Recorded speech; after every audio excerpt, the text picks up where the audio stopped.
हरतालिका तीज की कथा, जिसके दिव्य केशों पर मंदार के पुष्पों की माला शोभा देती है और जिन भगवान शंकर के मस्तक पर चंदा और कंठ में मुंडों की माला पड़ी हुई है, जो माता पार्वती दिव्य वस्त्रों से तथा भगवान शंकर दिगंबर वेश धारण किए हैं, उन दोनों भवानी शंकर को नमस्कार करता हूँ। कैलाश पर्वत के सुंदर शिखर पर माता पार्वती जी ने श्री महादेव जी से पूछा, हे महेश्वर, मुझसे आप वह गुप्त से गुप्त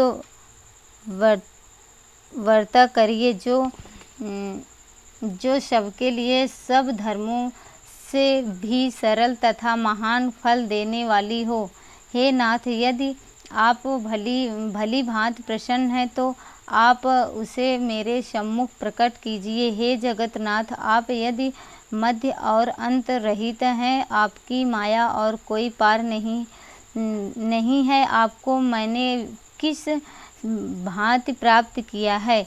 कौन से व्रत, तप या दान के पुण्य फल से आप मुझको वर रूप में मिले हैं? श्री महादेव जी बोले, हे देवी सुनो, मैं तेरे सम्मुख उस व्रत को कहता हूँ जो परम गुप्त है। जैसे तारागणों में चंद्रमा और ग्रहों में सूर्य, वर्णों में ब्रह्मा, देवताओं में गंगा, पुराणों में महाभारत,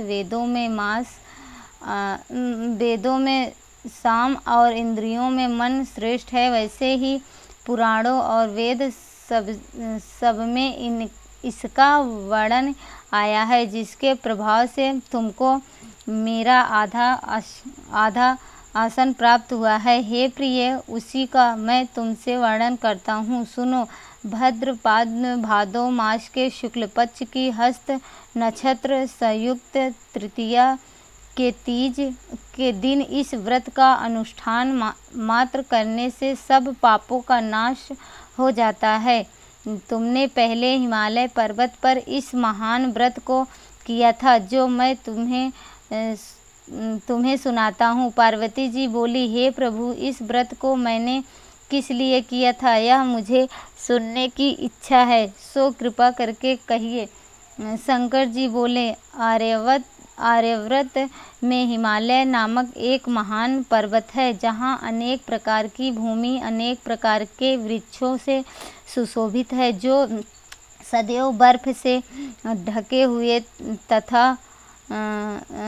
तथा गंगा की कल कल ध्वनियों से शब्दमान रहता है। ये पार्वती जी, तुमने बाल्यकाल में उसी स्थान पर परम तप किया था और तुमने 12 वर्ष तक जल में रहकर तथा वैशाख मास में अग्नि में प्रवेश करके तप किया।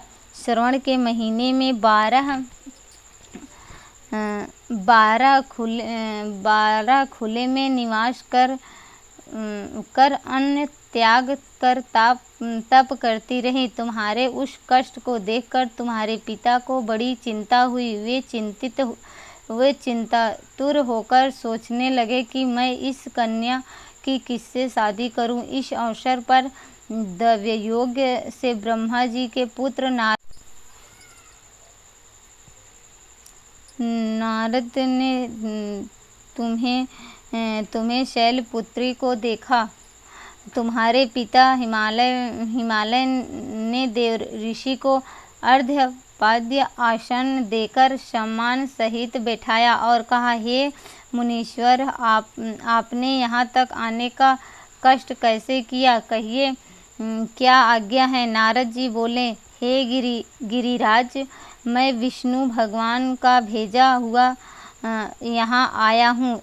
तुम मेरी बात सुनो। आप अपनी कन्या को उत्तम वर को दान करें। ब्रह्मा, इंद्र, शिव आदि देवताओं में विष्णु भगवान ने सामने कोई भी उत्तम नहीं है, इसलिए मेरे मत से आप अपनी कन्या का दान भगवान विष्णु को ही दें।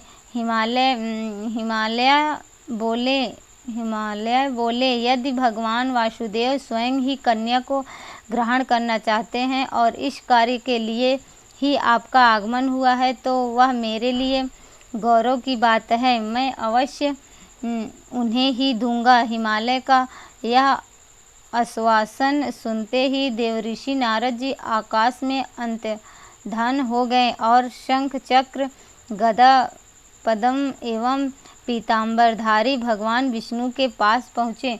नारद जी ने हाथ जोड़कर भगवान विष्णु से कहा, प्रभु आपका विवाह कार्य निश्चित हो गया है। इधर हिमालय ने